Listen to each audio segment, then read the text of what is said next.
सिंघारपुर जंगल में रहने वाली एक माता घोड़ी इस जंगल पर राज करने वाले राजा वरुण शेर के पास आती है और रोते हुए बोलती है, महाराज महाराज, गजब हो गया।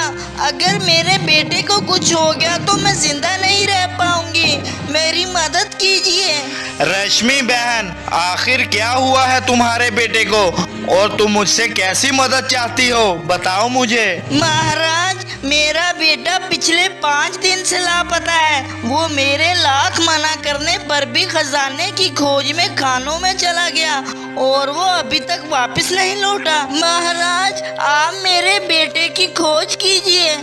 जिसका डर था वही हुआ। ना जाने कितनों ने इस खजाने के पीछे अपनी जिंदगियां गंवाई हैं। यहाँ तक कि मैंने इस खजाने के लिए अपने बेटे को भी खो दिया, लेकिन आज तक कोई भी इस खजाने तक नहीं पहुँच सका। ना जाने और कितने अपनी जान इस खजाने के पीछे गंवाएंगे। लेकिन रश्मि बहन, तुम फिक्र मत करो, मैं अभी अपने सिपाहियों को तुम्हारे बेटे की खोज के लिए भेजता हूँ।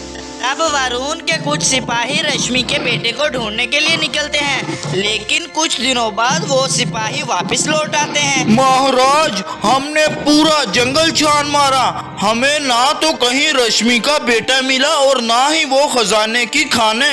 ये तो बड़े अफसोस की बात है। इतनी बड़ी सेना होने के बाद भी मैं एक घोड़ी के बच्चे को नहीं ढूंढ पा रहा। लगता है अब मुझे ये काम उसे ही सौंपना होगा। वो अकेला ही हर मुश्किल से मुश्किल काम को करने की ताकत रखता है।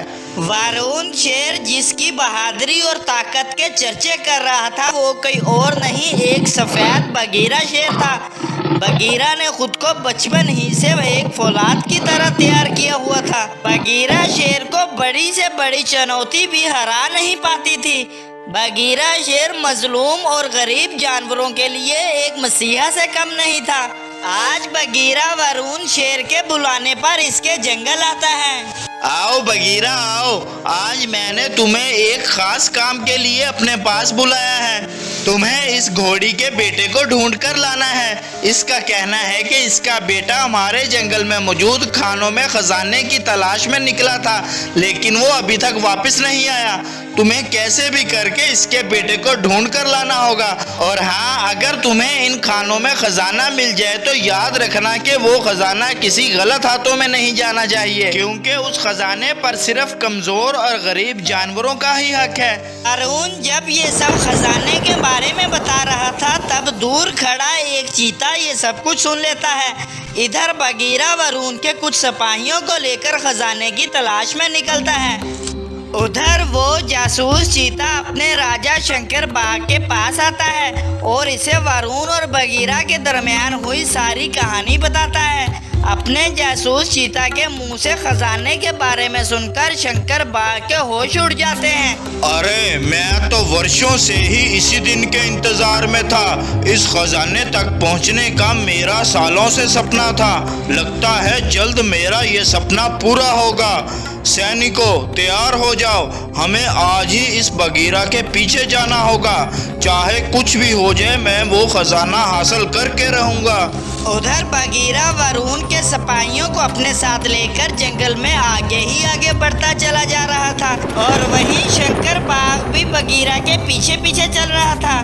आखिरकार तभी बगीरा को एक जगह एक बहुत ही बड़ी खान दिखाई देती है और वो अपने सभी सिपाहियों को साथ लेकर इस खान के अंदर चला जाता है। सालों पुरानी ये खान सोने और चांदी से भरी पड़ी थी। वहीं उस खान में उस घोड़ी का बेटा भी एक पिंजरे में कैद था। तभी उस खान में अचानक से एक रोशनी के साथ एक बड़ा सा सांप प्रकट होता है, जो कि सालों से इस खान में मौजूद इस खजाने की रक्षा कर रहा था।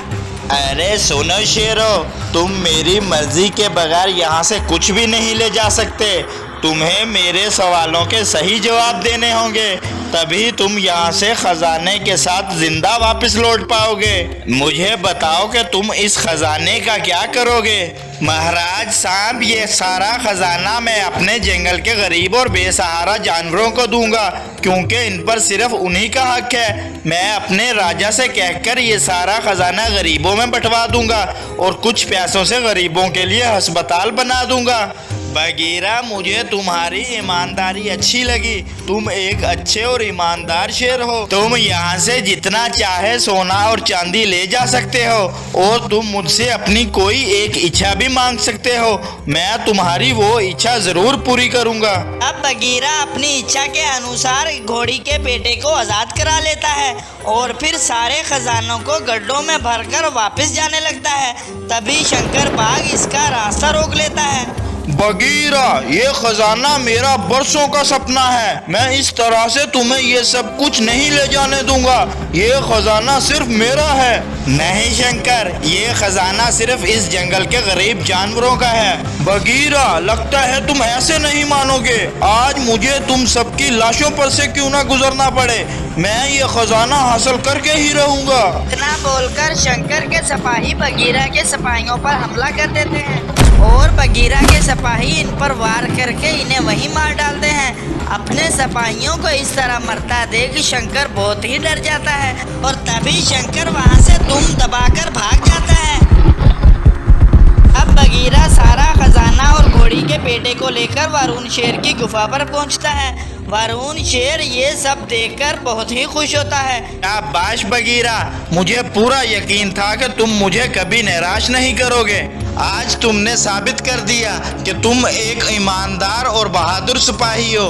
तब वरुण शेर इस खजाने को तमाम गरीब जानवरों में बांट देता है और बचे हुए पैसों से गरीब जानवरों के लिए एक अस्पताल बनाता है।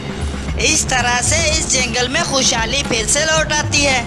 तो फ्रेंड्स, कैसी लगी कहानी? अगर स्टोरी अच्छी और इंटरेस्टिंग लगी हो तो वीडियो को लाइक, शेयर और चैनल को सब्सक्राइब करें। Thank you.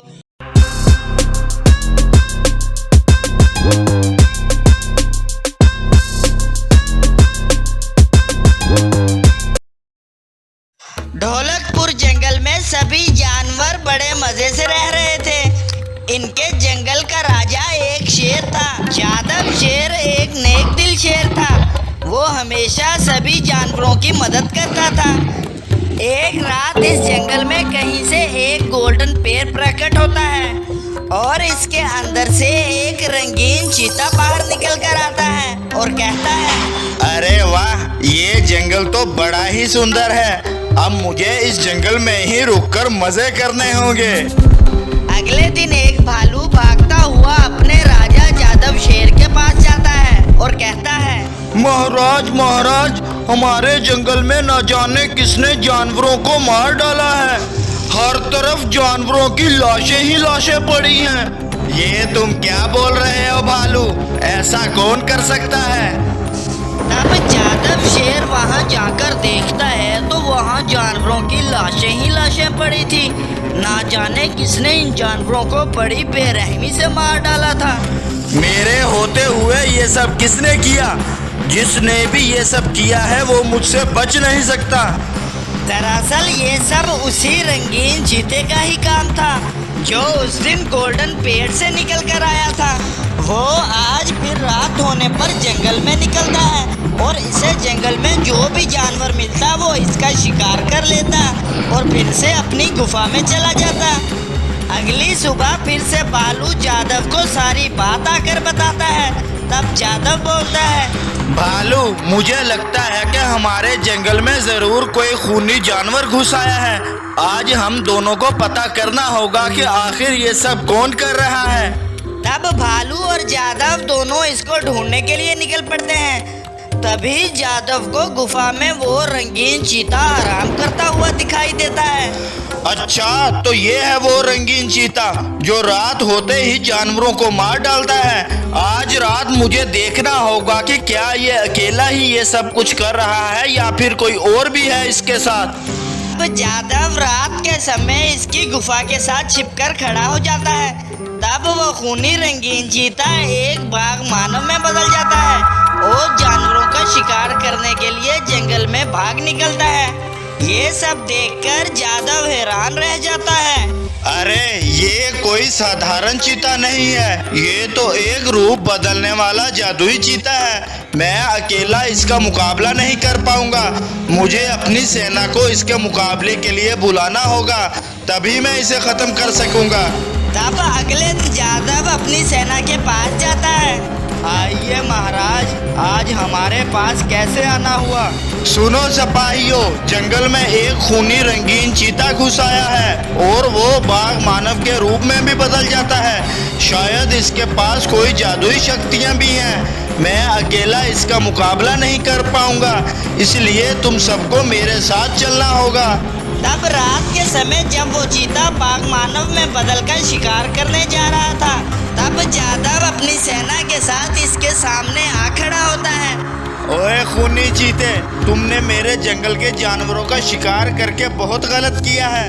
अब मैं तुम्हें इसकी सजा देकर रहूंगा। तब जादव और इसके सिपाही अपनी शक्तियों से इस पर वार करते हैं और इसी लम्हे इसे मौत की नींद सुला देते हैं। तब फिर से जादव सभी जानवरों के साथ मिलकर खुशी से रहने लगता है। तो फ्रेंड्स, इस तरह से जादव शेर ने अपने जंगल के जानवरों की जान इस खूनी चीते से बचा ली। कहानी अगर अच्छी लगी हो तो वीडियो को लाइक एंड शेयर करें और चैनल को सब्सक्राइब